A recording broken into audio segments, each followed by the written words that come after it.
taking on the Buccaneers. Early second quarter is where we get it started. Ward's second drive after a 3-and-out. Plenty of time and plenty of poise. Finding Calvin Ridley, a 27-yard gain for his first completion of the game. Very next play, it's after a penalty, 1st and 20 for him. This time showing off the touch.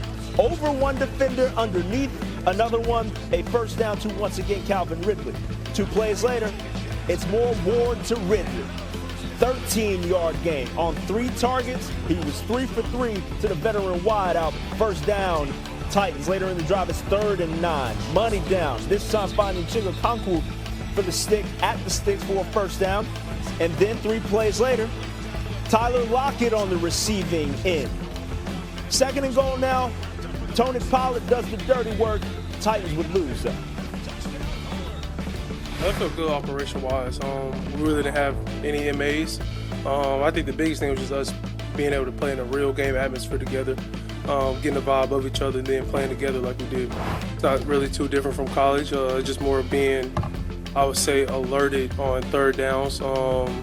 Just the cans that you can get to in Coach Callahan's offense, and then just getting the ball out when it needs to be out. I got to maximize my drives. I had a 3-and-out in the first quarter, and that was all we did. So just maximizing my drives and, just trying to continuously move the chains. You got to be able to get a defensive break. Number 2 off the board was a potential 2-way contributor for the Jags, Travis Hunter. First preseason game for him was against the Steelers. First quarter, Jags 3rd and 5 at their own 39. Hunter, number 2 receiver from the top of your screen, Trevor Lawrence, finding him on the quick slant route. Nice little easy pitch and catch to get the juices flowing. That's a gain of 3. Later in the drive, it's 3rd and 12. Lawrence from the gun. Hunter out of the bunch, tries to spin out of a tackle there, but gets taken down. Some fast feet from the youngin. 6-yard gain, 10 offensive snaps for him. Those were his 2 receptions, totaling 9 yards. In the second quarter, Hunter lined up at corner, nub side of the offense, goes in to make the tackle, cannot. Caleb Johnson stepping over that tackle. Hunter played 8 defensive snaps in this one, missed that tackle but was not targeted. Here's Liam Cohen on the performance.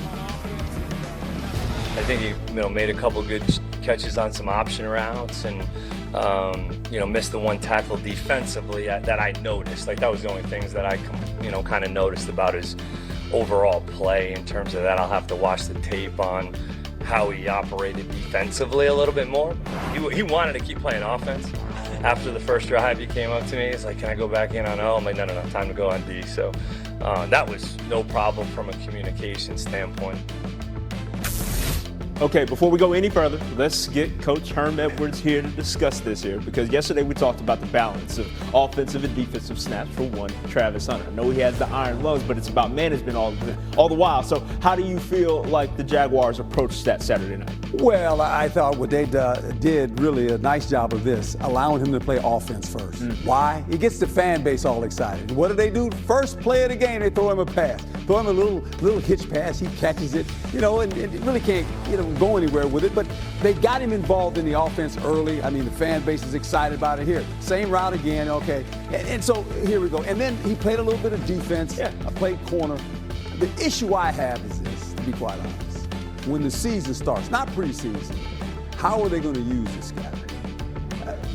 They're saying we're going to use him 30 plays on offense, maybe 40 plays on defense. That's 70 plays. That's a lot of plays for a young football player. I think if I was the coach, I would use him on defense. I'd play him at corner. I would use him as a specialist on offense. Right. I'd give him a series of plays, situational football, 3rd down, red zone. I don't know what they're going to do, but I do know this. If they try to play him 70 plays every game, that's going to be very difficult. That's a lot on a wiry frame like Travis Hunter, even if he does put on a little something as far as weight goes. Yeah, he did it in college. Right, but different ball game. The ball teams that he's playing with now, they play on Sundays. Yeah. It's professional football. Grown men. I love the guy. Yes. I think he's an outstanding athlete, a great football player.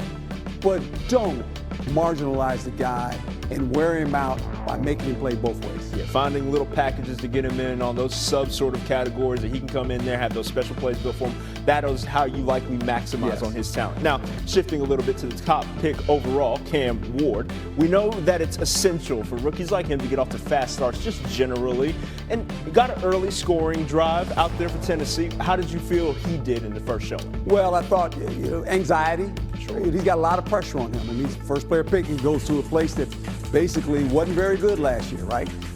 And he's the quarterback. Right. But they got a quarterback. Now, what they have to do with Cam Ward is they got to protect him. He has arm talent. He has mobility. He made some nice throws here away from coverage. I like that one right there. Guys running across the field. He sits in the pocket. He doesn't have antsy feet. He can read the protection. They got to protect him. They gave up 52 sacks last year. 52. That's how you get quarterbacks beat up. So they got to make sure they help him. He can't do it all. He can't throw it and catch it and block as well. He's got to play quarterback. But they have a franchise quarterback. I'll tell you one other thing he did well. Find a veteran receiver in Calvin Ridley. Just find him, go to him if you need to. In any case, for the season-ending torn meniscus in last year's preseason opener, thankfully unscathed here and developing some chemistry early with Jordan Addison. Connecting there for 5 yards later in the drive. Great grab coming up by Addison. We'll have to suspend the chemistry as Addison is going to start the season with a 3-game suspension. As McCarthy showing good movement, hit low, exhale, he's fine. Later in the drive, 4th and 4, dials his own number. Here's that mobility that they love coming out of Michigan. 8-yard pickup, moving the sticks. Justin Jefferson did not play, but he was wearing a mic. He's looked comfortable out there. He's going through the motions. I feel like he's making the proper reads. He's not forcing anything. He's just letting the game come to it, which we enjoy. We love to see from him, especially the mobile part, him getting out that pocket on that 4th down. McCarthy goes 4 for 7, 30 yards. Not on the injury report, 1 drive. Vikings win by 10. It's win-win-win in the Twin Cities. Always a win to have Coach Herm Edwards back with us, and we're not limiting your snap count, right? Football players play football? They play football. It's good to see J.J. McCarthy playing football. Coach, we had just 1 series out of him, but what did you see and take away from that short stint yesterday? Well, Jefferson said it right. He had poise. He's very accurate. And think about his career. In college, he played for Coach Harbaugh. Kevin O'Connell is his coach now. Played quarterback, so he's played for 2 coaches that have played quarterback, so he has a lot of knowledge. He sat last year and watched it all because due to an injury, obviously. But he has this offense, and he knows it very, very well. I like the way they use him. He's athletic. They moved him out of the pocket some. He threw on the run. He played in the pocket with poise, didn't panic. Good accuracy, and he's an athletic quarterback, so that's a good thing for the Minnesota Vikings. Expecting a lot out of him once the regular season starts. Not a rookie, but was in those meetings all of last year. Coach, we do have a rookie QB taken number 1 overall. Made his preseason debut yesterday. Cam Ward, 5 for 8 passing, 67 yards. What did you see out of the Titans? Hopefully, QB of the future. Can you imagine the pressure on him in his first preseason game? First player picked.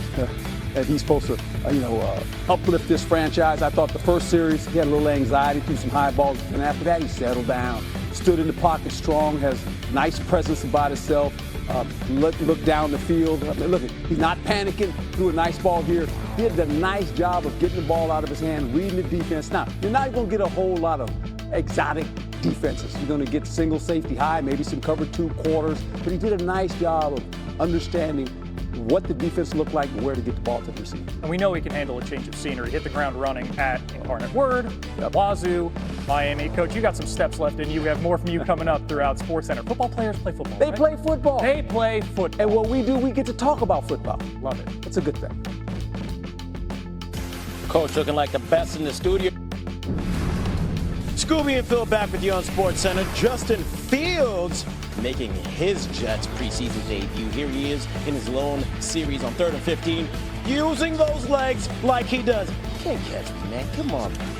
Makes reservations for 6, showing Jets fans what they'll be seeing. Fields also threw the ball pretty well, 3 for 4 for 42 yards. And his new head coach, Aaron Glenn, he was loving that. Jets win it 30-10. Matt Stafford and the Rams are about as close as anybody to knocking off the Eagles in the playoffs, with the 37-year-old quarterback currently dealing with an aggravated disc in his back.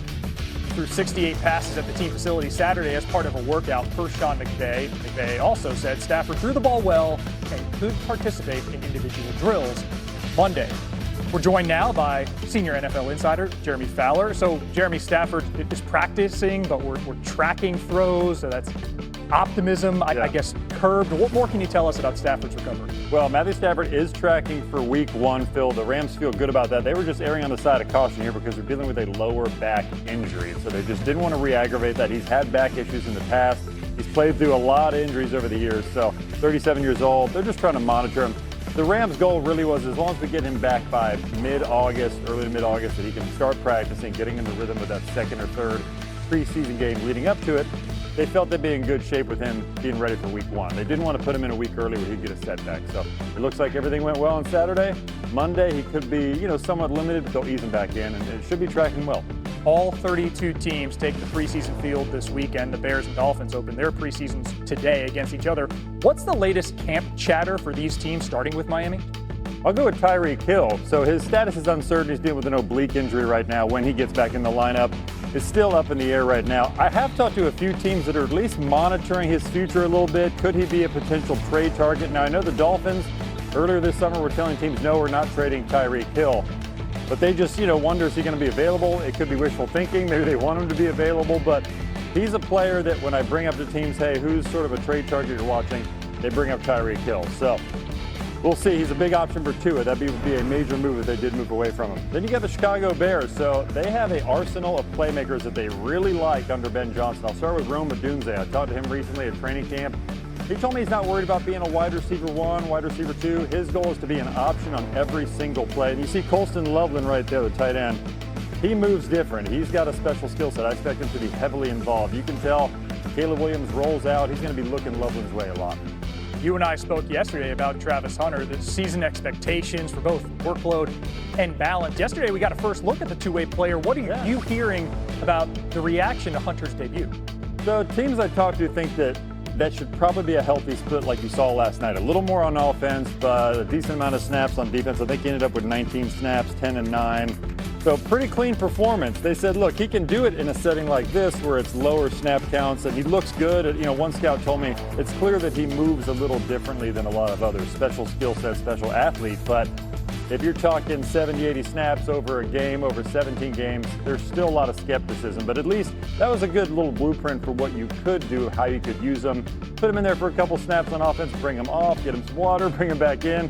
It's going to be a process that I think the Jaguars are dealing with fluidity throughout. I think it's going to be changing a little bit as we go. And for the Jags, it's pick the area you want to help. You either had the worst pass defense in the NFL last year or Trevor Lawrence, who had the second worst completion percentage, giving him a more reliable target. I think you and I have gotten enough touches. Let's toss it across the studio to Herman Scoop. Well, come to us, America, because we got Coach Herman Edwards back with us. Coach, would you have Travis Hunter playing on both sides of the ball as much as he is expected to?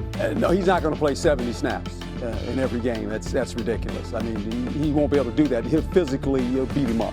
I thought, they did a nice job with him. They got the crowd excited because they played him at receiver, which was smart. Everyone's hollering. Ran a couple little in routes there, caught the ball.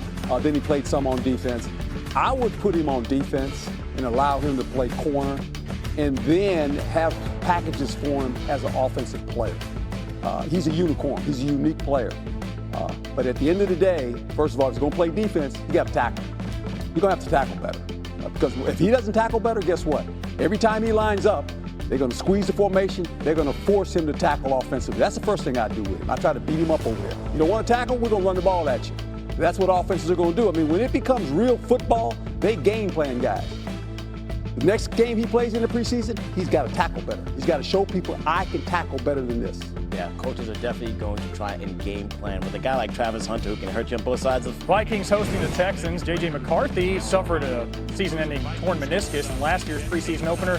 Thankfully unscathed here and developing some chemistry early with Jordan Addison. Connecting there for 5 yards later in the drive. Great grab coming up by Addison.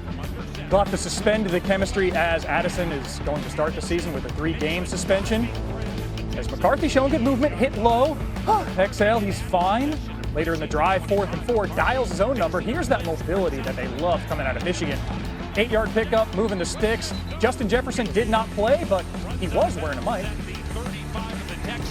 He's looked comfortable out there. He's going through the motions. I feel like he's making the proper reads. He's not forcing anything. He's just letting the game come to it, which we enjoy. We love to see from him, especially the mobile part, him getting out that pocket on that 4th down. McCarthy goes 4 for 7, 30 yards.